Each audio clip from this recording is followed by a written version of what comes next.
I've rebooted my channel, at least kickstarted it back again, started posting again, and I wanted to share a bit about myself, and I figured the best way to go about that is going to be with my watch collection.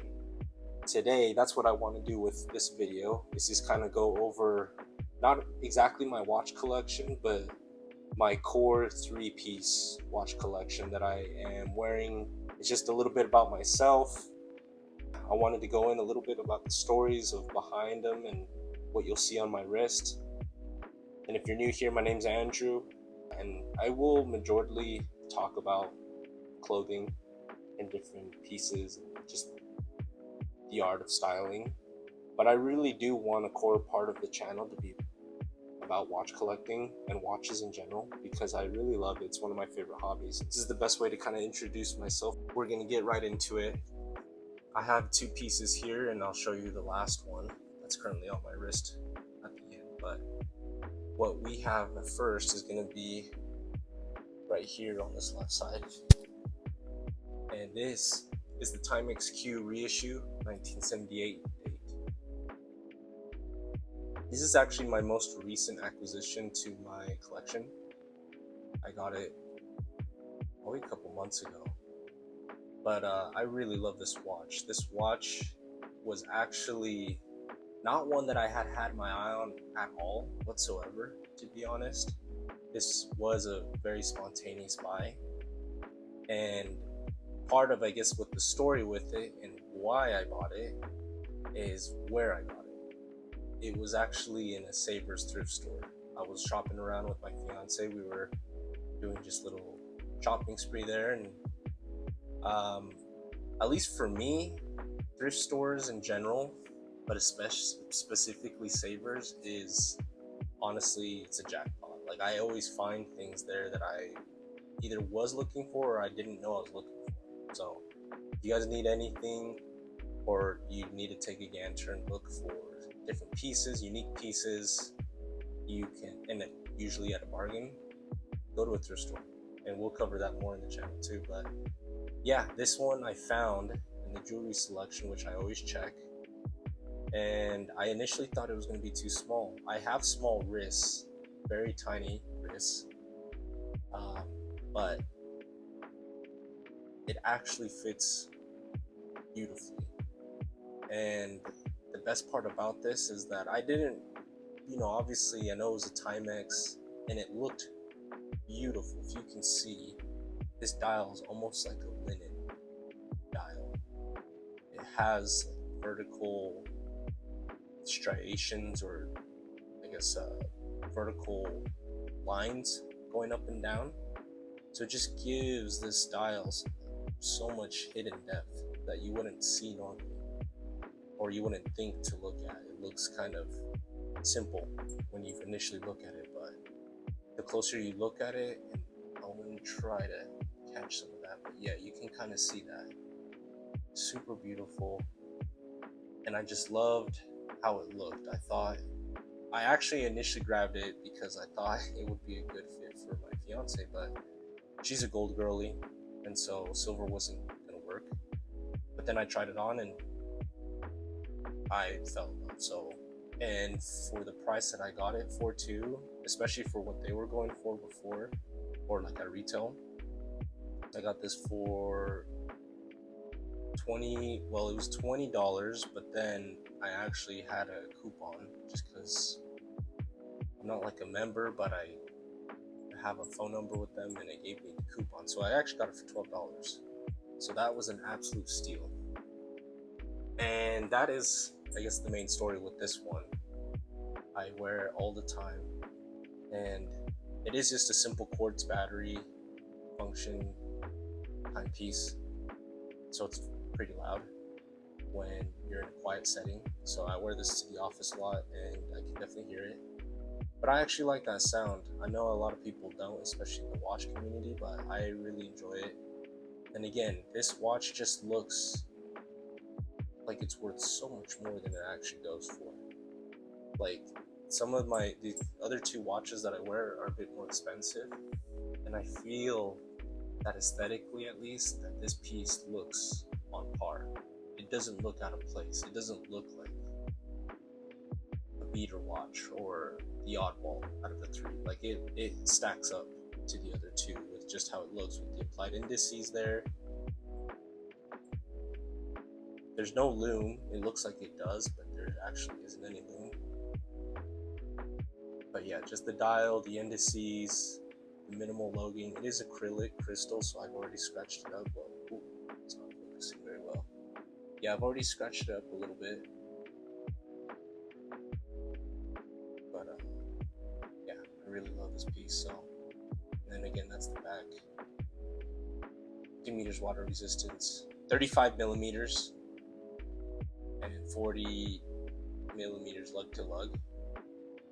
And so, yeah, I'm gonna go into detail. I want to make a video of each piece, of the core pieces at least, in my collection, and do more in-depth review. But for now, I just wanted to share little tidbits of it. So then the next piece is actually going to be this Hamilton Jazzmaster Performer in 38 millimeters. And Hamilton is this very well loved brand in the community, American heritage, Swiss made. But I love it because it's not your typical Hamilton model.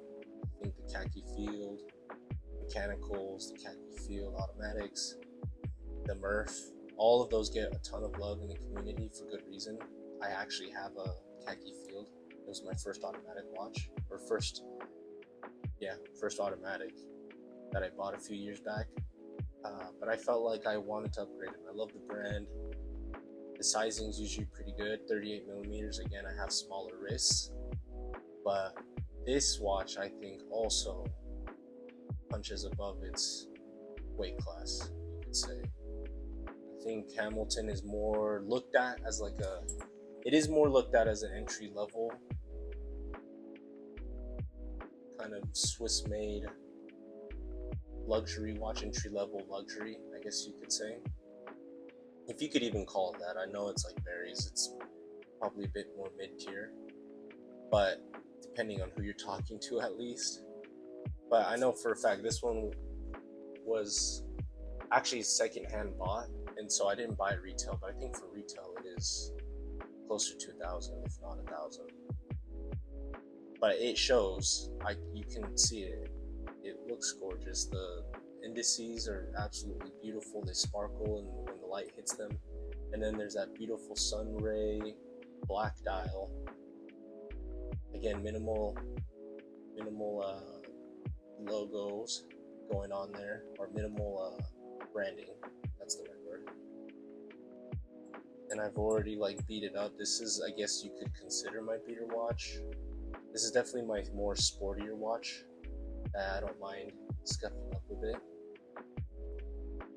Just because I don't know. I know there's a lot of fear of how you wear your watches, but I just love to wear my watches doing what I need to do. Get them wet and beat them around if that's what is required.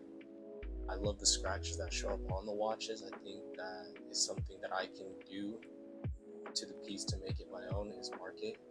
So I'll always love my watches appropriately. I don't think I'll ever necessarily try to baby them. And so yeah, I love the bezel. It doesn't move or anything. It's like I almost want to say painted on or something, but yeah, it's not a moving bezel of any sorts. It just adds more to the aesthetic there. And the handset is really nice. There's the movement moving. It's made with the Hamilton H10 automatic movement, which is pretty standard in their automatic watches. 38 millimeter, 80 hours of power reserve, and it keeps really good time from what I've noticed. I don't know the exact numbers. I'll have to get that later, but that's the movement there in the back. Yeah, looks pretty good. Yeah, I love this watch. I probably will put a strap on this for the summer. It's a little heavy for my liking, at least with the heat and with the swelling that comes with it. So I'm probably find a black strap or some different type of strap to put on for these summer days coming up. So, and this is a special watch too, because I actually wore this when I proposed to my fiance the very end of last year, coming into this new year on New Year's Eve day, sunset on the beach. And so it's forever memorialized in those pictures that were taken. And yeah, it has a special place, and I love this. I absolutely love this thing. It's a bit of a fingerprint magnet, at least right now. But yeah, I really love this watch. So, and then final piece that I have is actually on my wrist currently. I'm wearing it right now. This one I got at the beginning of the year to, I guess, commemorate the fact that I had proposed to my fiance. And it's that much more special because she really liked the watch too. This is probably what I'll get married into. And so, but this piece is the Rado Captain Cook Overpull. And this watch is very special to me because for the years that I've been into watch collecting from the very beginning, well, at least seriously, which was a few years ago, back during COVID, that's when I really seriously started getting into it. But this was the piece that I feel like just called to me. Like, aesthetically, I only cared about the aesthetics at that point, and still kind of do, low-key. But aesthetically, this was the one that I was always thinking about. Thought this thing was the most beautiful looking piece ever. And this year I was in the position, just at the same time that I had proposed, we had gotten back. So when I proposed, she's from California and LA. When we came back after having the very highs of that occasion and just coming back from visiting family in California, that same night I saw on eBay that someone was selling this at a really great price that I knew I could afford. Showed it to her, she loved it, and I pulled the trigger. So I think this watch really represents to me just the watch collecting journey as a whole, as of right now. This is kind of the pinnacle of where I've gotten to.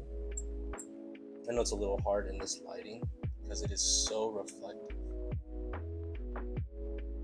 but it's a world timer bezel, fully ceramic, bi-directional, as you can see there.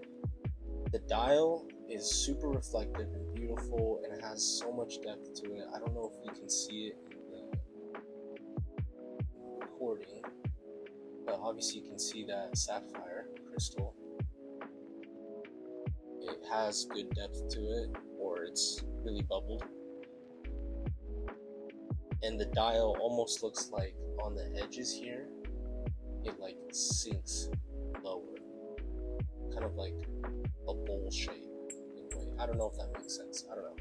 We'll see if I even keep that in the video, but I just love the way that it looks and the way that it reflects in certain lightings and certain positionings. And this one is for sure my most expensive watch. This is definitely what I'd consider luxury. And I think it's entry-level luxury, but I consider it luxury for sure. And I think Rado slept on. I don't know. I don't know necessarily the perception of them in the watch community, but yeah, I think at least this model is super, like, almost near perfect.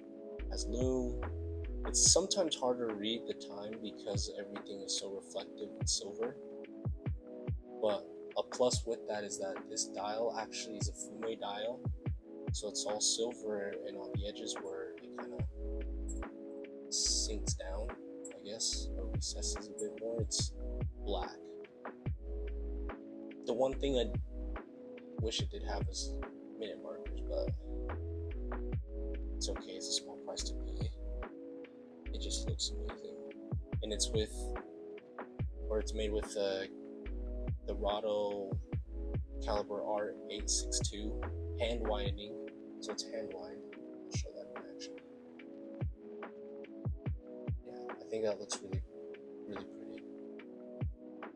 It's limited edition. I have 364 out of 1,982, and it's 100 meters of water resistance.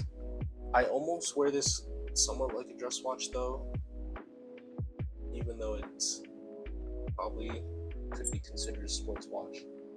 And the timing bezel, I'll get more into that again in its own review. I've already probably talked about this one too long, but this one I do love how it works. And again, I think I'll just save that for the single review. It's also really reflective, at least in this lighting, and fingerprint magnet. And it actually comes with the bracelet, which I have here. And I think this might be one of the things that Rado's best well known for is their beads of rice bracelet. For good reason. It's the best bracelet I've ever worn. But yeah. So that's where I'm at right now, and this is definitely my favorite piece of my collection. It's just the one that I've always wanted as far as my watch collecting journey is concerned, and basically my grail. Let's see if we can get better angles with that. It's cool because my family's from Venezuela, and one of the main things that I loved and wanted, or why I did, especially at that time when I didn't know too much about movements and the technicalities of the calibers of watches and the specs. But Caracas is the capital of Venezuela, so I just thought that made it more personal. And this one also has 80 hours of power reserve to it too. So I think this one's magnetized though. It does run really fast currently, so I'm gonna look into getting that fixed up. So,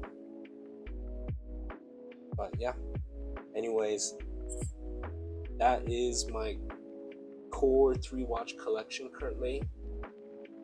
And as watch collecting does go, I am already looking at another piece to acquire. I would like to add, well, I've made a post about it, but I'm looking at either Bell & Ross or a Seiko SRP 147 with a cappuccino dial, which I think that's probably the one I'll grab. But anyways, let me know your thoughts, comments. Let me know what I can do. The setup, is this what I have to work with?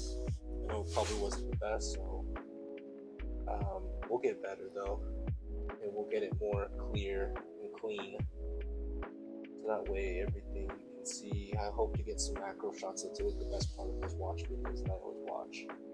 But yeah, thanks for anyone who watched and listened. I hope if you're interested in this kind of thing, then come on in. It'd be cool to have a community where we can talk watches, talk fashion, just talk styling in general. I really love all that stuff, and so if you're interested in that, feel free to subscribe, give likes, dislikes, criticize, whatever floats your guys' boat. It's cool. But anyways, take care. Peace.